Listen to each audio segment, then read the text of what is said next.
Hello friends, once again welcome to SMG ಅಪ್ಡೇಟ್ಸ್ಗೆ. Friends, ಇವತ್ತಿನ ಮಾಹಿತಿ ಏನಂದರೆ, ಫ್ರೆಂಡ್ಸ್ ನೋಡಿ, ನೀವು 1 ವೀಕ್ ಬ್ಯಾಕು ಈ 400 ಬಿಂದುದು ರೋಸ್ಟರು ಫೈನಲ್ ಆಗಿದ್ದು ನೀವು ನೋಡಿದ್ದೀರ. ಏನು 17%ಇಂದ 15%ಗೆ ಕಡಿಮೆ ಮಾಡಿ ಈ ಹೊಸ ಪರಿಷ್ಕೃತ ರೋಸ್ಟರ್ನ ರೆಡಿ ಮಾಡಿ ಗೌರ್ಮೆಂಟ್ ಕಡೆಯಿಂದ ಆದೇಶ ಆಗಿತ್ತು. ಬಟ್ ಯಾಕೆ ನೇಮಕಾತಿಗಳು ಇನ್ನೂ ಸ್ಟಾರ್ಟ್ ಆಗ್ತಿಲ್ಲ ಅಂತೇಳಿ ತುಂಬ ಜನ ಕಮೆಂಟ್ನ ಮಾಡ್ತಿದ್ರಿ. ನಾನು ಮುಂಚೆ ವಿಡಿಯೋ ಮಾಡಿದಾಗ ಹೇಳಿದ್ದೆ, ಇದು 400 ರೋಸ್ಟರ್ ಯಾವಾಗ ಫೈನಲ್ ಆಯ್ತಲ್ಲ ಅವಾಗ ಒಂದು ವಿಡಿಯೋ ಮಾಡಿ ಅಪ್ಲೋಡ್ ಮಾಡಿದ್ದೆ. ಯಾವುದಕ್ಕೆ ರಿಲೇಟೆಡ್ ಅಂದರೆ ಹೊಸ ನೇಮಕಾತಿಗಳು ಯಾವಾಗಿಂದ ಸ್ಟಾರ್ಟ್ ಆಗ್ಬೋದು ಅಂತೇಳಿ. ಓಕೆನಾ? ನೋಡಿ, ಯಾಕಂದರೆ ರೋಸ್ಟರ್ ಒಂದೇ ಫೈನಲ್ ಆಗಿ ಉಳ್ಕೊಂಡಿತ್ತು. ಅದನ್ನು ಕಂಪ್ಲೀಟ್ ಆದಮೇಲೆ ನೆಕ್ಸ್ಟು ನೇಮಕಾತಿಗಳು ಸ್ಟಾರ್ಟ್ ಆಗ್ತವೆ. ಅದರಲ್ಲಿ ಫಸ್ಟ್ ನೋಟಿಫಿಕೇಷನ್ ಯಾವುದಂತ ಹೇಳಿದ್ದೆ, ಯಾವುದಂದರೆ PC 8,000 ಹುದ್ದೆದು. ನೆಕ್ಸ್ಟ್ ಯಾವುದಂದರೆ VAO, ಅದ್ರ ಜೊತೆಗೆ ಆಗುತ್ತೆ ಅಥವಾ ಅದು ಆದಮೇಲೆ ಒಂದು ವೀಕಲ್ಲಿ VAO ಕಾಲ್ಫಾರ್ಮ್ ಆಗುತ್ತೆ ಅಂತ ಹೇಳಿದ್ದೆ. 500 ಹುದ್ದೆದು. ನೋಡಿ, ಇವೆರಡೂ ನೇಮಕಾತಿಗಳು ಎಷ್ಟು ದಿನದಲ್ಲಿ ಸ್ಟಾರ್ಟ್ ಆಗ್ಬೋದು ಅಂತ ಹೇಳಿದೆ ಅಂದರೆ ಒಂದು 10 to 15 ಡೇಸಲ್ಲಿ ಸ್ಟಾರ್ಟ್ ಆಗ್ಬೋದು ಅಂತ ಮಾಹಿತಿನೂ ಸಿಕ್ಕಿತ್ತು. ಅದೇ ರೀತಿ ನಾನು ಅಪ್ಡೇಟ್ ಮಾಡಿದ್ದೆ. ಮತ್ತು ಅದರ ಜೊತೆಗೆ ಇನ್ನೊಂದು ಯಾವುದಂದರೆ ಟೀಚರ್ಸ್ ರೆಕ್ರೂಟ್ಮೆಂಟ್. ನೋಡಿ, ಇವು 3 PC, VAO, ಟೀಚರ್ಸು ಇವು ತುರ್ತಾಗಿ ಬೇಗ ನೋಟಿಫಿಕೇಷನ್ ಮಾಡ್ತಾರಂತ ಇನ್ಫಾರ್ಮೇಷನ್ ಸಿಕ್ಕಿತ್ತು. ಅದೇ ರೀತಿ ಅಪ್ಡೇಟ್ ಮಾಡಿದ್ದೆ. ಯಾಕಂದರೆ ನೋಡಿ, ಇಂಟರ್ನಲ್ ರಿಸರ್ವೇಷನ್ನು ಫೈನಲ್ ಆಗಿತ್ತು. ಅದೇ ರೀತಿ ಅದರ ತಕ್ಕಂಗೆ ಯಾವುದಂದರೆ 400 ಬಿಂದುಗಳದ್ದು ರೋಸ್ಟರ್ನು ಫೈನಲೈಸ್ ಮಾಡಿದರು. ಬಟ್ ನೋಡಿ, ಇದು 13ಕ್ಕೆ ಫೈನಲೈಸ್ ಆಗಿದೆ. ಇವಾಗ ನೋಡಿ 20 ಇರೋದು. ಸೊ ಇವತ್ತು 20 ಇರೋದು ಡೇಟು. ಎಷ್ಟು ದಿನ ಆಯ್ತು ಅಂದರೆ 1 ವೀಕ್ ಆಯಿತು, ಇನ್ನೂ 7 ಡೇಸ್ ಆಯಿತು. ಇನ್ನೂ ಏನು ಅಫಿಷಿಯಲಾಗಿ ಯಾವುದೇ ನೋಟಿಫಿಕೇಷನ್ಗಳು ಆಗಿಲ್ಲ. ಇದಕ್ಕೆ ಮೇನ್ ಡಿಲೇ ಯಾಕೆ ಆಗಿದೆ ಅಂತೇಳಿ ನಾವು ಇನ್ಫಾರ್ಮೇಷನ್ ತೊಗೊಂಡ್ಮೇಲೆ ಗೊತ್ತಾಗಿರೋದೇನೆಂದರೆ, ಈ ರೋಸ್ಟರ್ ಬಿಂದು ಏನು ಮಾಡಿದಾರಲ್ಲ 400ದು, ಅದರಲ್ಲಿ ಸ್ವಲ್ಪ ಮಿಸ್ಟೇಕ್ಸ್ ಆಗಿದಾವಂತೆ, ಸ್ವಲ್ಪ ತಪ್ಪುಗಳು ಆಗಿದ ಮೇಲೆ ಸೊ ಇದನ್ನು ಇನ್ನೂ ಕರೆಕ್ಷನ್ ಮಾಡಿ ಸೊ ನೆಕ್ಸ್ಟು ನೋಟಿಫಿಕೇಷನ್ಗಳನ್ನು ಸ್ಟಾರ್ಟ್ ಮಾಡ್ತಾರಂತೆ. ಸೊ ಇದು ಇನ್ಫಾರ್ಮೇಷನ್ ಸಿಕ್ಕಿರೋದು. ನೋಡಿ, ಮುಂಚೆ ಈ ರೋಸ್ಟರ್ನ ಕರೆಕ್ಟಾಗಿ ಅಪ್ಡೇಟ್ ಮಾಡಿದರೆ ಇಲ್ಲಿವರೆಗೆ ನೇಮಕಾತಿಗಳು 1-2 ಆದರೂ ಸ್ಟಾರ್ಟ್ ಆಗ್ತಿದ್ದು. ಬಟ್ ಈ ರೋಸ್ಟರ್ ಏನು ಮಾಡಿದಾರಲ್ಲ, ಸೊ ಇದರಲ್ಲಿ ಸ್ವಲ್ಪ ಮಿಸ್ಟೇಕ್ಸ್ ಆಗಿದೆ. ನೀವು ನೋಡಿರ್ಬೋದು, ಇದು 13/5ಕ್ಕೆ ಅಪ್ಡೇಟ್ ಆಗಿರೋದು. ಸೊ ಇವತ್ತು 25 ಇದೆ ಅಂದರೆ 1 ವೀಕ್ ಆಯಿತು ಆಲ್ರೆಡಿ ಅಪ್ಡೇಟ್ ಆಗಿ. ಇನ್ನೂ ಇದನ್ನು ಕರೆಕ್ಷನ್ ಮಾಡೋದರಲ್ಲಿ ಸ್ವಲ್ಪ ಟೈಮ್ ತೊಗೋತಿದ್ದಾರೆ. ನೋಡಿ, ಆಲ್ರೆಡಿ 1-2 ತಪ್ಪುಗಳನ್ನು ಕರೆಕ್ಷನ್ ಮಾಡಿದ್ದಾರೆ. ಬಟ್ ಇನ್ನೂ 1-2-3 ರೋಸ್ಟರಲ್ಲಿ ಮಿಸ್ಟೇಕ್ಸ್ ಆಗಿರೋದ್ರಿಂದ ಗೌರ್ಮೆಂಟ್ ಅವರಿಗೆ ಕೇಳಿದ್ದಾರೆ. ಸೊ ಅದನ್ನು ಎಲ್ಲ ಸರಿಪಡಿಸಿದ ಮೇಲೇ ನೆಕ್ಸ್ಟ್ ನೇಮಕಾತಿಗಳು ಸ್ಟಾರ್ಟ್ ಆಗೋದು. ನೀವು ಆಲ್ರೆಡಿ ಒಂದು ನೋಡಿದ್ದೀರಾ, SCದು ಯಾವುದಂದರೆ ಒಂದು ಅಪ್ಡೇಟ್ ಬಂದಿತ್ತು ನಿನ್ನೆ, ಒಳ ಮೀಸಲಾತಿ ಕುರಿತು ಒಂದು ಚೇಂಜಸ್ ಮಾಡ್ಕೊಳ್ಳೋಕ್ಕೆ ಬಂದಿತ್ತು. ಅದು ಯಾವುದಂದರೆ ನೋಡಿ, ಇಲ್ಲಿ 3ನೇ ಪಾಯಿಂಟ್ ಇದೆ ನೋಡಿ ಈ PDF-ಅಲ್ಲಿ. ನೋಡಿ, ನೇಮಕಾತಿ ಅಧಿಸೂಚನೆಯಲ್ಲಿ ಪರಿಶಿಷ್ಟ ಜಾತಿಗೆ 3ಕ್ಕಿಂತ ಹೆಚ್ಚು ಹುದ್ದೆಗಳು ಲಭ್ಯವಾದಲ್ಲಿ ಒಳ ಮೀಸಲಾತಿ ಅನ್ವಯಿಸಬೇಕಾಗಿರೋದ್ರಿಂದ ಅಂತಿದೆಯಲ್ಲ, ಸೊ ಈ ಪಾಯಿಂಟ್ನ ಚೇಂಜಸ್ ಮಾಡಿದ್ದಾರೆ. ಇದರಲ್ಲಿ ಏನಂದರೆ 3ಕ್ಕಿಂತ ಹೆಚ್ಚು ಇತ್ತಲ್ಲ, ಅದರಲ್ಲಿ 3ನೂ ಸೇರಿಸಿದ್ದಾರೆ. 3 ಅಥವಾ 3ಕ್ಕಿಂತ ಹೆಚ್ಚು, ಮೋರ್ ದೆನ್ 3 ಅಂತೇಳಿ. ಸೊ ಈ ಪಾಯಿಂಟ್ನ ಚೇಂಜಸ್ ಮಾಡಿದ್ದಾರೆ. ಇನ್ನು ನೋಡಿ, ಸ್ವಲ್ಪ ಮೈನರ್ ಮಿಸ್ಟೇಕ್ಗಳಿದ್ದಾವೆ. ಸೊ ಅದನ್ನೆಲ್ಲ ಕರೆಕ್ಷನ್ ಮಾಡಿದ ಮೇಲೇ ನೆಕ್ಸ್ಟು ನೇಮಕಾತಿಗಳು ಸ್ಟಾರ್ಟ್ ಆಗೋದು. ಯಾಕಂದರೆ ಇದು 400 ಬಿಂದು ರೋಸ್ಟರ್ ಏನಿದೆಯಲ್ಲ, ಇದು ಕರೆಕ್ಟಾಗಿ ಎಕ್ಸಾಕ್ಟಾಗಿ ಆಗಬೇಕು. ಯಾಕಂದರೆ ಸ್ವಲ್ಪ ವೇರಿ ಆದ್ರೂ ಹುದ್ದೆಗಳು ಬೇರೆ ಬೇರೆ ಕೆಟಗರಿಗೆ ಹೋಗೋ ಚಾನ್ಸಸ್ ಇರುತ್ತೆ. ಅದರ ಸಲುವಾಗಿ ಇದರಲ್ಲಿ ಏನು ಮಿಸ್ಟೇಕ್ಸ್ಗಳಿದಾವಲ್ಲ ಅದನ್ನು ಕರೆಕ್ಷನ್ ಮಾಡಿದ ಮೇಲೇ ಹೊಸದಾಗಿ ಏನೇನು ಚೇಂಜಸ್ ಮಾಡ್ತಾರಲ್ಲ ಅದು ಆದಮೇಲೆ ನೇಮಕಾತಿಗಳು ಸ್ಟಾರ್ಟ್ ಆಗೋದು.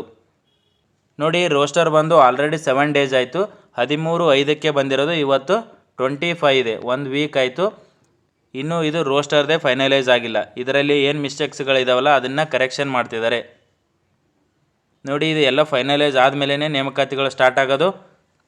ನೋಡಿ, ಯಾರು VAO PCಗೆ ಪ್ರಿಪೇರ್ ಆಗ್ತಿದ್ದೀರಲ್ಲ ಅದು ಕಂಟಿನ್ಯೂ ಸ್ಟಡಿ ಮಾಡಿ. ಯಾಕಂದರೆ ನೇಮಕಾತಿಗಳು ಈ ರೋಸ್ಟರ್ ಏನಿದೆಯಲ್ಲ ಇದು ಫೈನಲೈಸ್ ಆದಮೇಲೆ ನೇಮಕಾತಿಗಳು ಸ್ಟಾರ್ಟ್ ಆಗ್ತವೆ. ಇನ್ನೊಂದು 4 to 5 ಡೇಸಲ್ಲಿ ಇದನ್ನು ಕರೆಕ್ಷನ್ ಮಾಡೋ ಚಾನ್ಸಸ್ ಇದೆ.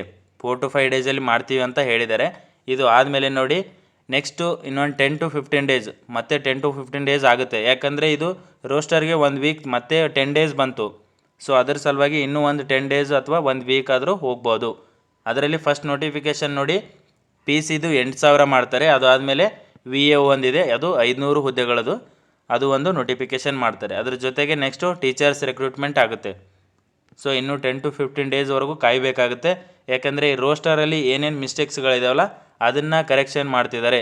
ಸೊ ಅದು ಡಿಲೇ ಆಗ್ತಿರೋದು ಮೇನ್ಲಿ ಕಾರಣ ಅಂದರೆ ಈ ರೋಸ್ಟರ್ ಬಿಂದು ಏನಿದೆಯಲ್ಲ ಇದನ್ನು ಚೇಂಜಸ್ ಮಾಡ್ತಿದ್ದಾರೆ. ಇದರಲ್ಲಿ ಮೈನರ್ ಮಿಸ್ಟೇಕ್ಗಳಿರೋನ್ನ ಕರೆಕ್ಷನ್ ಮಾಡ್ತಿದ್ದಾರೆ.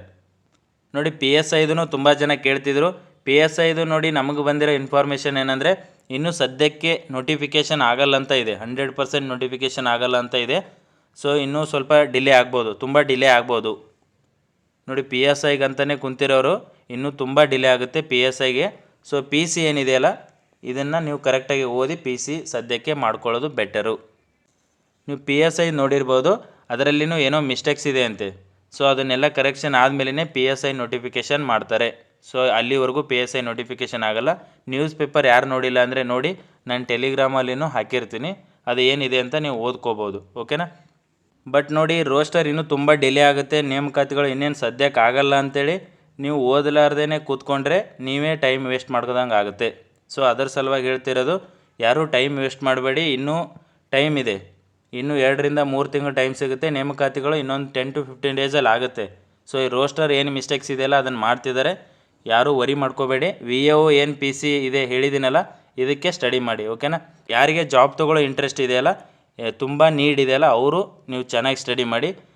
ಕೆಲವೊಂದು ಜನಕ್ಕೆ ನೋಡಿ ನೇಮಕಾತಿಗಳು ಆದಮೇಲೆ ಮಾಡೋಣ ಅಂತ ಇರುತ್ತೆ. ಸೊ ಆ ಮೈಂಡ್ಸೆಟ್ ಇಟ್ಕೊಂಡು ಓದಬೇಡಿ, ಅವ್ರ ಹಿಂದೆ ಬೀಳಬೇಡಿ. ಯಾರು ಸ್ಟಡಿ ಮಾಡ್ತಿದ್ದಾರಲ್ಲ ಕಂಟಿನ್ಯೂ ಸ್ಟಡಿ ಮಾಡಿ. ಮುಂಚೆ ಯಾಕೆ ಡಿಲೇ ಮಾಡ್ತಿದ್ದಾರೆ ಅಂತೇಳಿ ನಮಗೂ ಗೊತ್ತಿರಲಿಲ್ಲ. ಸೊ ಇನ್ಫಾರ್ಮೇಷನ್ ಕಲೆಕ್ಟ್ ಮಾಡಿದ ಮೇಲೆ ಗೊತ್ತಾಗಿರೋದು ಇದರಲ್ಲಿ ಮಿಸ್ಟೇಕ್ಸ್ ಇದೆ ಅಂತೇಳಿ. ನೋಡಿ, ಇನ್ನೂ ಏನು ಮಿಸ್ಟೇಕ್ಸ್ ಇದೆಯಲ್ಲ ಅದನ್ನು ಕರೆಕ್ಷನ್ ಮಾಡಿದರೆ ಗೋರ್ಮೆಂಟ್ ಕಡೆಯಿಂದ ಅಪ್ಡೇಟ್ ಬರುತ್ತೆ. ನೀವು ಎಸ್ ಸಿದು ಒಂದು ನೋಡಿದ್ದೀರಾ. ಸೊ ಈಗ ಆಲ್ರೆಡಿ ಒಂದು ಕರೆಕ್ಷನ್ ಆಗಿದೆ, ಅಲ್ಲಿ ಮೋರ್ ದೆನ್ 3% ಅಂತ ಇತ್ತು, ಲಭ್ಯವಾದಲ್ಲಿ ಅಂತ ಇತ್ತು.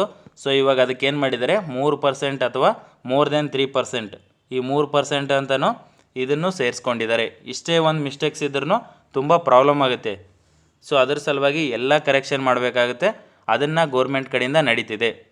ನೋಡಿ, ಇವೇನು ಮಿಸ್ಟೇಕ್ಸ್ಗಳಿದಾವಲ್ಲ ಇವು ಆರ್ ಡಿ ಪಿ ಆರ್ ಇಲಾಖೆಯಲ್ಲಿ ಮತ್ತೆ ಚೇಂಜಸ್ ಆಗ್ತವೆ, ಮತ್ತೆ ಕರೆಕ್ಷನ್ ಆಗಿ ನೇಮಕಾತಿಗಳು ಸ್ಟಾರ್ಟ್ ಆಗ್ತವೆ, ಓಕೆನಾ. ಮತ್ತು ನೋಡಿ, ಯಾರು ವಿ ಎ ಒ ಮತ್ತು ಪಿ ಸಿಗೆ ಪ್ರಿಪೇರ್ ಆಗ್ತಿದ್ದೀರಲ್ಲ, ವಿ ಎ ಒ ಪಿ ಸಿಗೆ ನೀವು ಕಮ್ಯುನಿಕೇಷನ್ ಬುಕ್ಸ್ ಓದಬೇಕಂದ್ರೆ ನಾನು ಲಿಂಕ್ನ ಹಾಕಿರ್ತೀನಿ ನೋಡಿ.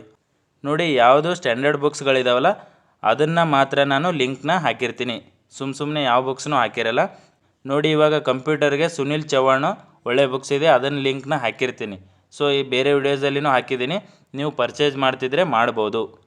ಸೊ ಒಂದೊಂದು ಬುಕ್ಸ್ಗಳಿದೆ, ಕಂಪ್ಯೂಟರ್ ಇದೆ, ಕಂಪ್ಯೂಟರ್ಗೆ ಸುನಿಲ್ ಚವ್ಹಾಣ್ ಇದೆ, ಇಂಗ್ಲೀಷ್ಗೆ ಮಾವಳಿ ಬುಕ್ಸ್ ಇದೆ. ಸೊ ಈ ಬುಕ್ಸ್ಗಳನ್ನು ನೀವು ತೊಗೋಬೋದು. ಮತ್ತು ಅದರ ಜೊತೆಗೆ ನೋಡಿ ಎಮ್ ಸಿ ಕ್ಯೂದು ಹಾಕಿರ್ತೀನಿ ನೋಡಿ. ಚಿಗುರು ಬುಕ್ಸ್ ಇದೆ, ಎಮ್ ಸಿ ಕ್ಯೂ ಯಾವುದಂದರೆ ಚಿಗುರು ಬರುತ್ತೆ. ಸೊ ಇಲ್ಲಿ ಕನ್ನಡ, ಕಂಪ್ಯೂಟರು, ಇಂಗ್ಲೀಷು ಎಲ್ಲನೂ topic wise M C Q solve ಮಾಡಿದ್ದಾರೆ. ಸೊ ಈ ಬುಕ್ಸ್ನ ನೀವು ತೊಗೋಬೇಕು, ಇದನ್ನು ತೊಗೊಂಡು ಸಾಲ್ವ್ ಮಾಡಿದ್ರೆ ಯೂಸ್ ಆಗುತ್ತೆ. ಅದರ ಜೊತೆಗೆ ನೋಡಿ, ಜಿಯೋಗ್ರಫಿ ನಿಮ್ಮ ಕಡೆ ಬುಕ್ಸ್ ಇಲ್ಲಾಂದರೆ ರಂಗನಾಥ್ ಬುಕ್ ತೊಗೊಳ್ಳಿ.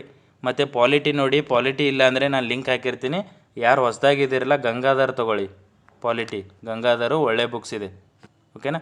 ಎಮ್ ಸಿ ಕ್ಯೂ ಸಾಲ್ವ್ ಮಾಡಿ, ತುಂಬ ಎಮ್ ಸಿ ಕ್ಯೂ ಸಾಲ್ವ್ ಮಾಡಿ, ನಾನು ಲಿಂಕ್ನ ಹಾಕಿರ್ತೀನಿ. ಯಾವ ಸ್ಟ್ಯಾಂಡರ್ಡ್ ಬುಕ್ಸ್ಗಳಿದಾವಲ್ಲ ಅದನ್ನು ಮಾತ್ರ ಲಿಂಕ್ನ ಹಾಕಿರ್ತೀನಿ. ನಿಮಗೆ ಯಾರಿಗೆ ತೊಗೋಬೇಕನ್ಸಿರುತ್ತೆ ತೊಗೊಳ್ಳಿ, ಆನ್ಲೈನಲ್ಲಿ ಪರ್ಚೇಸ್ ಮಾಡಿ, ಓಕೆನಾ. ನೋಡಿ, ಮತ್ತೆ ನಿಮ್ಮ ಸ್ಟಡಿ ಏನಿದೆಯಲ್ಲ ಅದನ್ನು ಕಂಟಿನ್ಯೂ ಮಾಡಿ. ನೇಮಕಾತಿಗಳನ್ನು ಹೇಳಿದ್ದೇನೆಲ್ಲ ಒಂದು 10 to 15 ಡೇಸಲ್ಲಿ ಸ್ಟಾರ್ಟ್ ಆಗ್ತವೆ. ಇದು ಏನು ಮಿಸ್ಟೇಕ್ಸ್ ಇದೆಯಲ್ಲ ಇದನ್ನು ಕರೆಕ್ಷನ್ ಮಾಡಿದ ಮೇಲೆ ಸ್ಟಾರ್ಟ್ ಆಗ್ತವೆ, ಓಕೆನಾ.